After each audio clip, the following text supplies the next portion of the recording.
Saludos amigos, amigas, aquí nos tienen en el día de hoy. Por el sonido que ustedes escuchan de fondo, estamos en la costa nuevamente, tal y como les dijimos la última vez que estuvimos por aquí, en esa primera parte de la entrega de ese patrimonio cercano a la costa realejera. En este caso estamos en esta playa del Socorro que escuchan de fondo, y están ahí, ven a Juan Manuel Reyes Cornejo y también por supuesto a Germán Rodríguez Cabrera.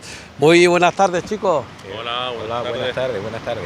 Bueno, Buenas tardes. Estamos precisamente en ese camino real que va desde donde empezamos en la ermita de San Pedro y que va comunicaba a los municipios del Realejo Bajo con San Juan de la Rambla.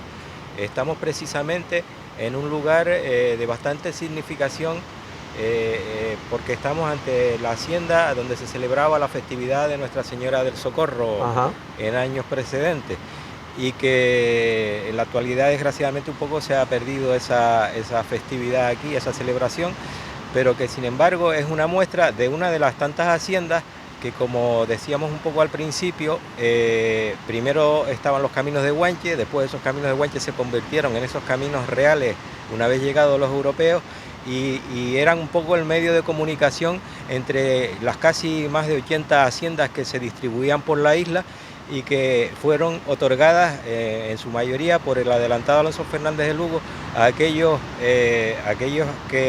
comerciantes sobre todo y armadores que de alguna manera le dotaron la logística para la conquista de Tenerife, y que luego tuvo lugar ese reparte de tierra. Entre las más importantes, por supuesto, está la que se quedó el propio adelantado, que es Alonso Fernández de Lugo. Ya vimos también la de Castro, la de Hernando Castro, que fue asignada a esos comerciantes también venidos de Portugal, y ahora mismo pues nos encontramos ante la del Socorro. Bueno. Muchos de estos caminos, desgraciadamente, por los nuevos viarios y carreteras, se han visto de alguna manera alterados o modificados, porque este mismo camino en el que estamos, que es el Camino Real del Agua, está... Permíteme darle la vuelta para que ella... protagonismo ahí con Germán y contigo, y vamos viendo un poquito lo que estás contando también para toda la audiencia. Dime, Juanma, ¿por dónde vamos? Estamos viendo la playa ahora mismo, la playa del Socorro. Muchas veces determinado por esas carreteras que han de alguna manera borrado ese trayecto, pero que todavía nos quedan vestigios como en el que nos encontramos. También el tema de los cambios de los modelos económicos y las propiedades, pues lo que han hecho es obstaculizar algunos de esos caminos con cercados y vallas, que desgraciadamente en una sociedad en la que vivimos, en la que antiguamente, para significarse esas élites o clases sociales predominantes, hacían esas grandes haciendas como la que podemos ver, pues, o como la que vimos de Castro, pues también por otro lado tenemos el tema de que hoy en día es todo lo contrario. Hoy en día esa predominancia social intenta ocultarse, se llama más a la privacidad, y no es como antes, que de alguna manera se significaban esos grandes señores con esas grandes haciendas. Y no quiero tampoco monopolizar, que Germán nos siga comentando. Buenas. Hoy estamos delante de parte de lo que es el tramo del Camino Real, como bien dijo Juanma, justamente al pie de la ermita y de la hacienda del Socorro, una de las que marcan los toponimios de la Rambla de los Realejos, en las tierras dadas a la familia del Hoyo Solórzano. Tras la conquista se levantaron diferentes haciendas, entre ellos esta del Socorro, la de Siña Benita o del Vizconde, las Cuatro Ventanas o la Llosa, que todas pertenecían a la misma familia y fueron creadas o se levantaron en diferentes particiones. Esta tuvo diferentes momentos de esplendor, pero sobre todo en el siglo XVII, con la presencia de Esteban del Hoyo y Jerónima de Ayala, que se perpetuaron en la memoria del municipio con la fundación de esta ermita a la Virgen de Nuestra Señora del Socorro, de la que entiendo a partir de ahí tomó el nombre, o debe empezar a tomar el nombre, la playa. Y ellos se perpetuaron no solo con la fundación, manteniendo esa memoria, sino que en el retablo de la misma, que es uno de los pocos retablos del siglo XVII de lo que llaman de lo que podría ser la retablística de esa época, salida de la Isla Baja. Sí. Y de unos pintores, de una familia de pintores que estaban ahí muy estables, que eran los Iscró. Ellos se retrataron aparecen retratados en la base del retablo, en la predela, ellos y sus hijos, y son unos ejemplos, incluso ya no solo por la cuestión de haberse retratado, sino que se hayan conservado, porque es verdad que existieron muchos retratos en este tipo de mobiliario religioso, sino que se hayan conservado hasta la actualidad. Tal vez ese carácter privado de la ermita o ese mantenimiento en manos privadas ha propiciado que el retablo no haya sido cambiado con las modas y demás, y que se haya mantenido, que se conserven esos retratos de los fundadores al pie de la talla de la Virgen del Socorro, y a sus lados dos pinturas que acompañan, que son San Jerónimo y San Esteban, los patronos. Yo quiero preguntarte sobre todo si sigue el culto, es decir, hay veces, hay un día determinado o alguna ocasión que se yo hace. sepa, se abría en septiembre, en la celebración de septiembre de la Virgen, y en los últimos años la verdad que no le he seguido la pista, pero en los años anteriores sí. De hecho asistí alguna vez a misa aquí, por ser también una ermita más o menos vinculada con una rama de mi familia, y sí, estaba abierta y estaba dotada de todo lo necesario para el culto. Es una ermita muy interesante. Y además hay que recordar que se celebraba fiesta hasta la década de los 40, según me decían a mí, o antes. Yo creo que mucho más allá de los 40, porque algunos parientes de mi familia se acuerdan de la fiesta y se acordaban de enramar y de participar, y yo creo que avanza a los 60. Bueno, hay una historia en este municipio de Los Realejos que habla acerca de cómo hubo una especie de, digamos, pelea, de confrontación, y que por lo tanto después la familia que estaba a cargo de lo que es en sí la ermita y la propia Virgen y demás decidieron de aplazarlo, pero eso me lo dijeron algo, no lo he visto escrito, me lo dijeron. Hombre, como muchas de las cosas no están escritas. Claro. Y también hay que añadir que también a partir de los años 60, con el desarrollismo asociado al turismo y con las posibilidades de nuevos puestos de trabajo, también es verdad que toda esta franja de terreno y toda esta actividad vinculada a la agricultura se despuebla. Sí. Esta fiesta estaba generada por muchos de los vecinos que eran medianeros o arrendatarios o trabajadores de las plataneras colindantes, y que a partir de esa época pues todo cambia, se abren otras opciones de trabajo y toda esta zona también se despuebla. Ajá. Y eso yo creo que va asociado también al descuido de la fiesta, si quiere. Bueno, y Germán, hay que reconocer que esto ha cambiado mucho, es decir, estamos hablando de una playa como esta, la del Socorro, fíjense ustedes la imagen idílica que tenemos hoy en día, pero que la playa del Socorro dista mucho hoy en día de lo que era antes bajar al Socorro, es decir, que no había una carretera como tal, era diferente, ¿no? Justo donde estamos ahora, un poquito más allá de la entrada del Socorro, estaba la bajada, la bajada para llegar a la playa. Todo eso se alteró con la construcción de la carretera y cambió la fisonomía del entorno y se modernizó y la hizo más accesible, cosa que antes no era, que había que bajar caminando como se baja caminando al Guindaste, a Castro o a La Fajana, ¿no? Sí, ¿no? Bueno, y estamos aquí en esta parte, nos dimos cuenta de que hay una puerta que es abierta, que no tiene candado y está abierta, supuestamente entonces que quiere decir que podemos estar aquí, así que espero que no se incomode nadie, que estamos grabando y estamos haciéndolo obviamente en pro de la defensa del patrimonio, el reconocimiento de nuestros valores y de una historia que muchas veces, esto en los colegios no te lo van a dar, Juan Manuel. No, y hombre, también hay que destacar en nuestro descargo que los caminos reales son unos pasos de servidumbre que han quedado, porque ya las propiedades, como decíamos antes, si bien estas haciendas al principio... Estás hablando de derecho a serventía, ¿no? Exactamente. Si bien estas haciendas eran de alguna manera, sus titulares intentaban manifestar su magnificencia de cara al exterior, pues hoy en día la privacidad, hay otro modelo económico y la privacidad por seguridad lo que tiende es a cerrar, y hombre, yo creo que se deben de respetar y vienen recogidos en el Código Civil esos derechos de paso que hablábamos antes y que desgraciadamente por motivos de seguridad pues no está ocurriendo así. Sí quisiera abundar también en el tema de, como bien exponía Germán, bueno, ya decíamos que están hechas, estas grandes haciendas están hechas, son un poco, para que los oyentes nos entiendan, el equivalente a lo que eran los cortijos en Andalucía, que es la zona, la región más próxima a nosotros y de la que dependemos eclesiásticamente, y que muchas veces tenían, como en este caso, su capilla, que estaba, como bien decía Germán, dedicada a esos santos patrones, que muchas veces eran los nombres de los primogénitos que tenían, en este caso, o bien un mayorazgo, o bien de alguna manera ese predominio. Y después la Virgen del Socorro, sí hay que decir que se corresponde con la vocación del Perpetuo Socorro, que no tiene nada que ver con la de Weimar, que es una virgen que por la aparición de la imagen pues se le atribuye, para que la gente un poco no confundan las dos advocaciones. En la de Weimar podemos ver a una imagen que es una imagen realmente de la presentación de Jesús en el templo, y esta más bien va encaminada al otro aspecto. A la iconografía tradicional de la Virgen del Socorro, portando un cetro, en este caso lleva una flor, y protegiendo a...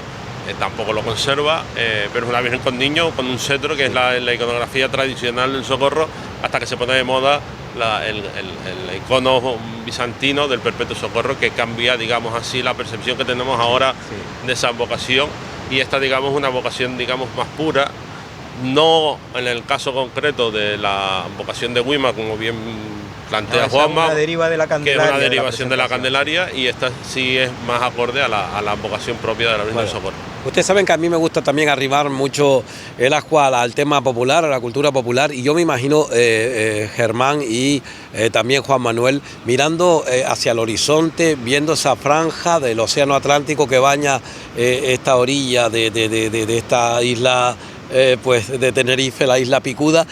Yo me imagino yendo hacia la isla Baja para acá, viniendo desde allá para acá,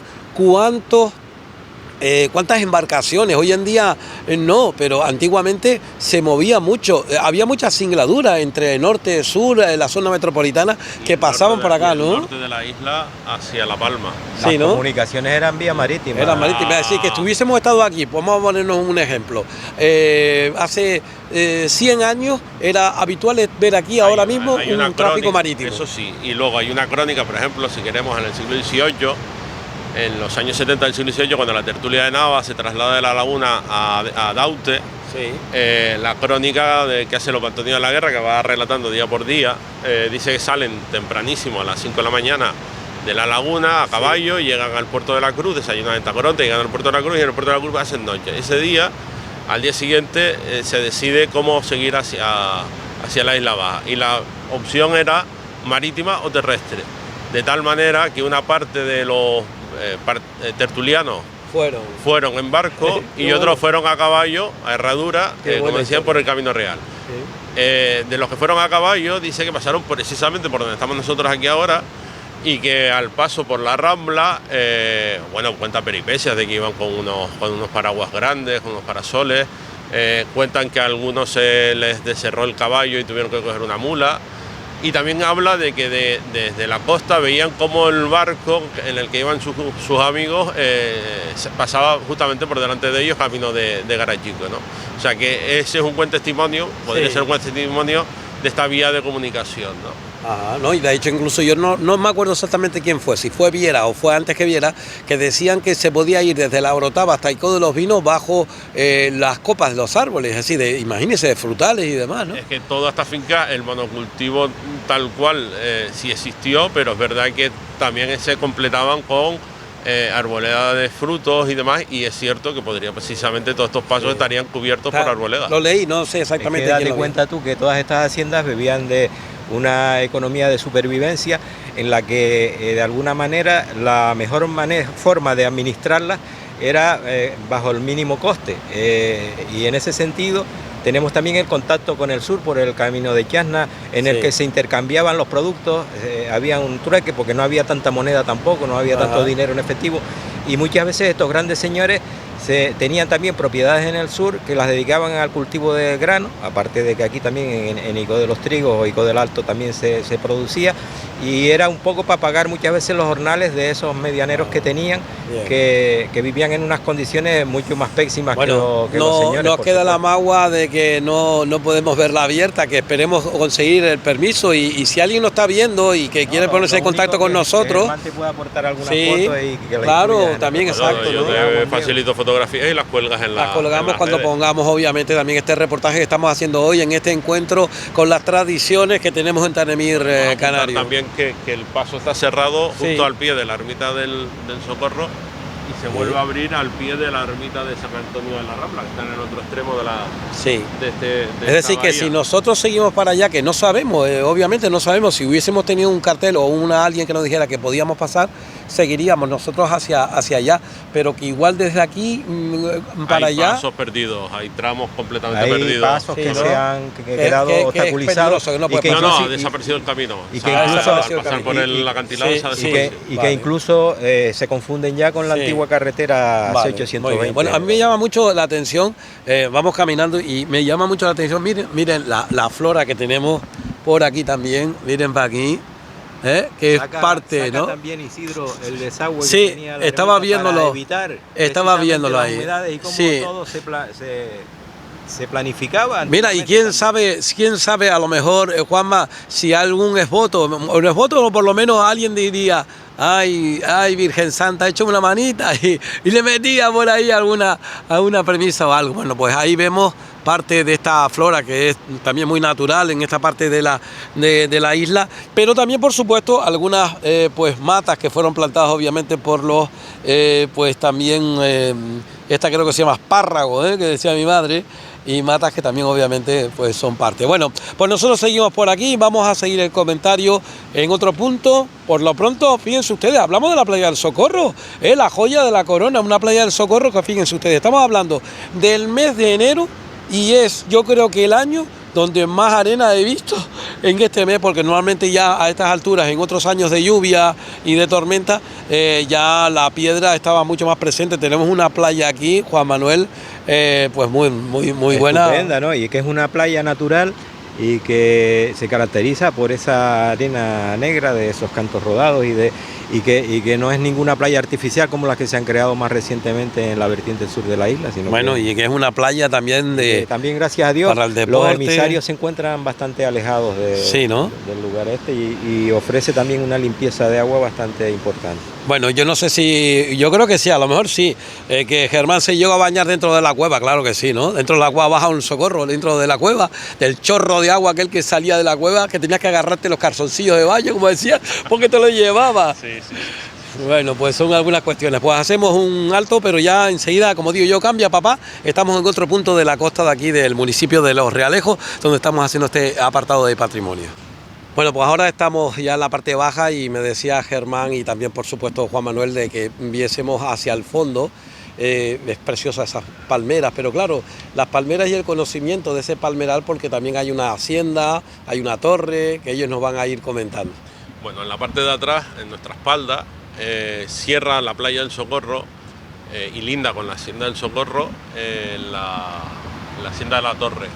La hacienda de la Torre es una de las fincas más con un pasado más curioso de esta franja, porque en torno a ella fue una cesión que se le dio de tierras a Jorge Grimón, un flamenco, un militar flamenco, un condottiero que vino a la conquista y se le entregó esas tierras. Digamos que la torre era un control del paso hacia la isla baja y que se extendía hasta el camino real de Ico del Alto. La hacienda empezaba aquí en el linde del mar, pero se prolongaba hasta el camino real de Ico del Alto. Toda esa ladera, de hecho está la vivienda residencial, pero más arriba está la Torre Alta, que eran otro tipo de asentamientos para los mayordomos o luego medianeros que se asentaron en la finca o los trabajadores. La torre era una de las propiedades fundacionales del mayorazgo de Jorge Grimón, que a la postre se llegaron a convertir como marqueses de Villanueva del Prado, y que fue como una compensación de la corona ante las pretensiones de la Casa Grimón de hacerse señorío. En ese momento, en el siglo XVII, se habían creado dos señoríos, dos jurisdicciones señoriales en la isla, que era el Valle de Santiago y la Casa Fuerte de Adeje. Ante esa realidad, la isla y el propio pueblo de Los Realejos se negó, el Cabildo y el propio pueblo de Los Realejos se negaron a que los Grimón detentaran un señorío en el Ralejo Bajo, en todo el territorio del Ralejo Bajo, amparándose en la extensión de sus propiedades. De esa manera el pueblo intervino en contra el Cabildo se puso de su parte y dice Viera que en compensación se le dio el título del Marqués de Villanueva del Prado. En esa hacienda, no solo por esta historia que les cuento y por el pasado, la vida del personaje que la fundó, sino también el propio término de la torre va asociado a una torre defensiva de control de la costa, una torre defensiva que se alzó en un origen ahí, que luego fue absorbida, digámoslo así, dentro de lo que es la estructura residencial de la vivienda y que ha pasado, se ha integrado de tal manera que hemos perdido rastro de ella, pero que sí podríamos calibrarla en que esa formara parte junto con el fortín de San Fernando en la Rambla de Castro y el otro fortín que está en la punta del guindaste, que esas tres fortificaciones sean las que componen el blasón del escudo del municipio o del antiguo municipio de Ralejo Bajo, que serían las tres fortificaciones, serían la llave de esa llave que aparece colgando entre las fortificaciones que abrirían las puertas del Ralejo Bajo.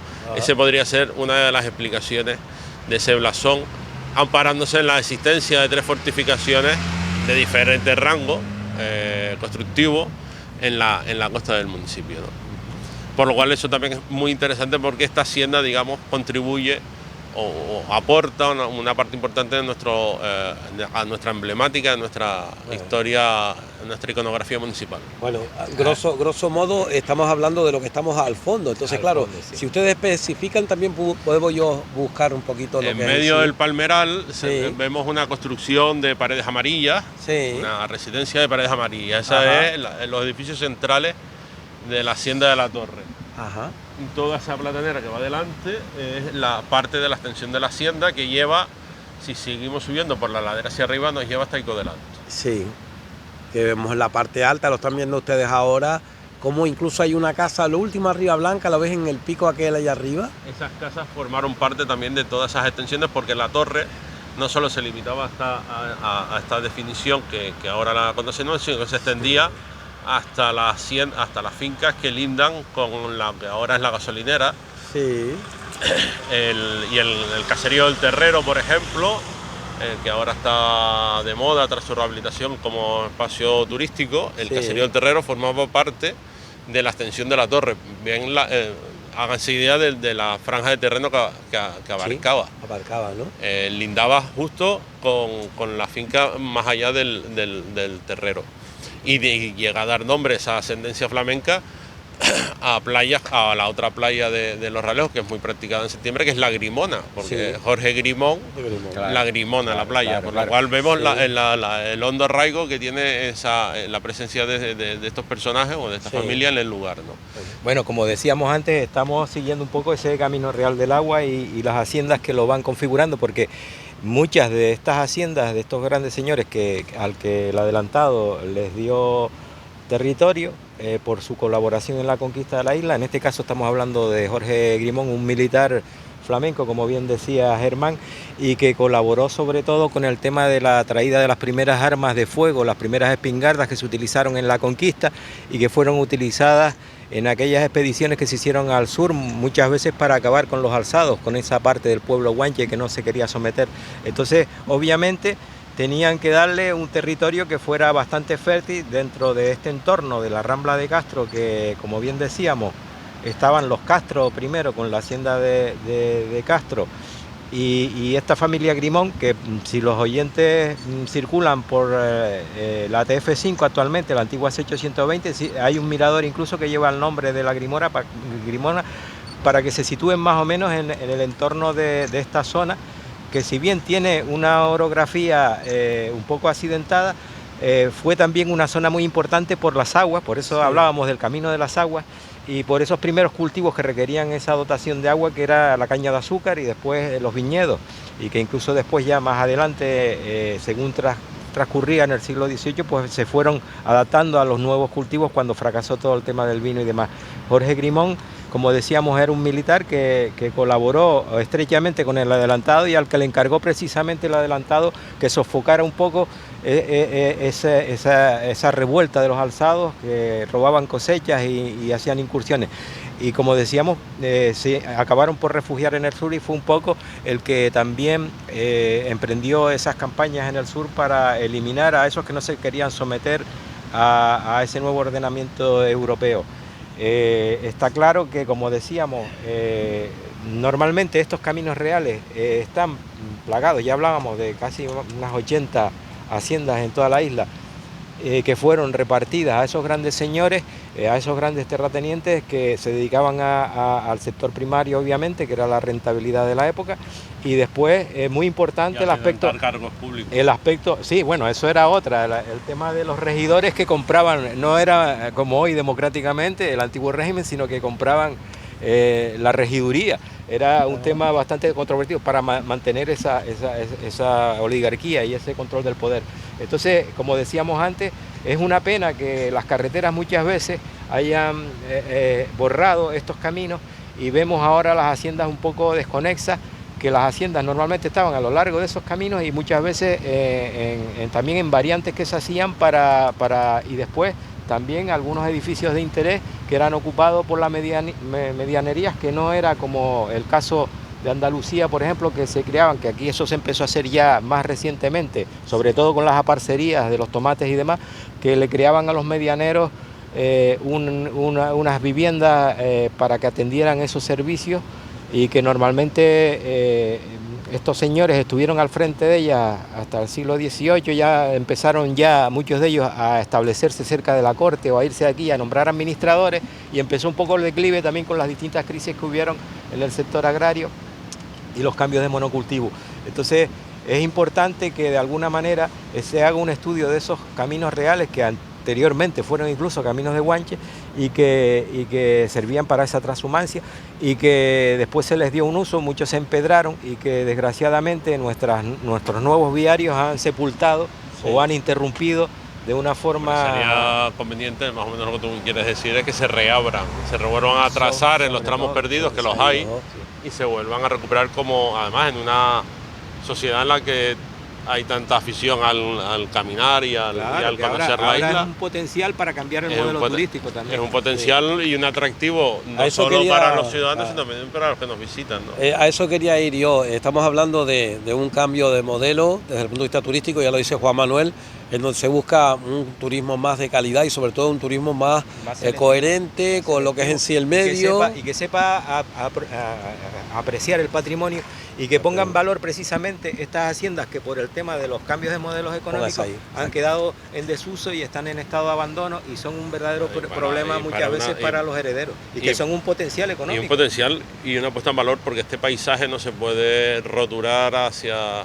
Si ha sobrevivido hasta la actualidad como un espacio verde, debe de mantenerse, ¿no? Hay que tener en cuenta las visitas de personajes importantes y naturalistas como Sabino Berteló, como el propio Viera, que hablan de un Edén, hablan de una delicia. Es decir, esta es una zona privilegiada y que ahora yo estoy temiendo por ella, por el tema sobre todo del anillo insular y de la solución que le puedan dar a... Esa es otra cuestión.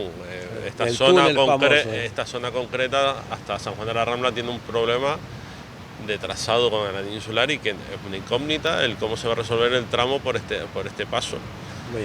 Cuando se están planteando tramos a partir de San Juan de la Rambla hacia el sur. Y además, que ahora mismo este espacio queda en... Yo quiero preguntarte, Germán, como representante obviamente con los plátanos, con Pepe de los Plátanos, con tu empresa, la empresa heredada de tus padres, ¿no? De tu hermano y tu gente, un turismo desde el punto de vista, cuando se habla de sostenible, no solamente se habla de descarbonización, que es uno de los temas pendientes, sobre todo si nos metemos la cola del norte, no te digo, pero también se habla de sostenibilidad en el sentido de productos kilómetro cero, de una gastronomía sostenible, porque hace que mucha gente pueda vivir de ella en esos alojamientos rurales. Es toda una cadena, ¿no?, de calidad. Ya no solo el propio alojamiento rural, o sea, eso no va asociado únicamente a un alojamiento rural. El mantenimiento de cualquier establecimiento hotelero, sea rural o edificado, tiene que mantenerse, claro. Tiene que tener un suministro, y la realidad es que la isla no produce la mayoría de lo que se consume. Lo que se produce en la isla está vendido porque hay demanda de ello. Hay una calidad como tú bien dices, de kilómetro cero.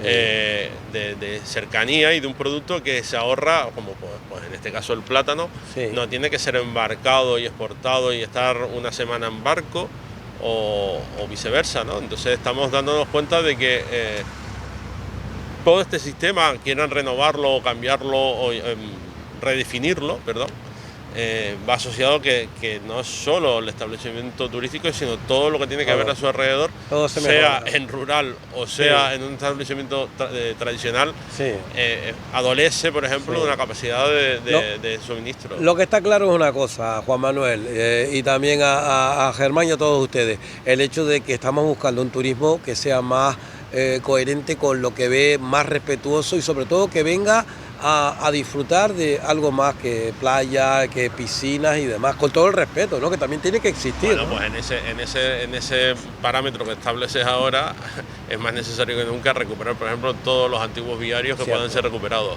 Sí. Porque eso, ahora mismo estamos aquí y estamos viendo cómo suben y bajan turistas a la playa, algunos se bañan, otros no, pero transitan este paisaje que tal vez los propios lugareños no estemos tan pendientes de ellos y que tal vez no tendríamos esa sensibilidad que sí muestran ellos en este caso, ¿no? Y una cosa muy importante, Isidro, ya lo hablábamos al principio antes, estos grandes terratenientes rentabilizaban estas grandes haciendas gracias a ese gasto mínimo y a que eran autosuficientes muchas veces. Y ya te decía que cuando incluso para pagar los jornales de esos medianeros recurrían a los cereales de propiedades que también podían tener en la banda sur de la isla, era una forma de economía que no requería tanta dependencia como la que nos está requiriendo en la actualidad este modelo económico que tenemos.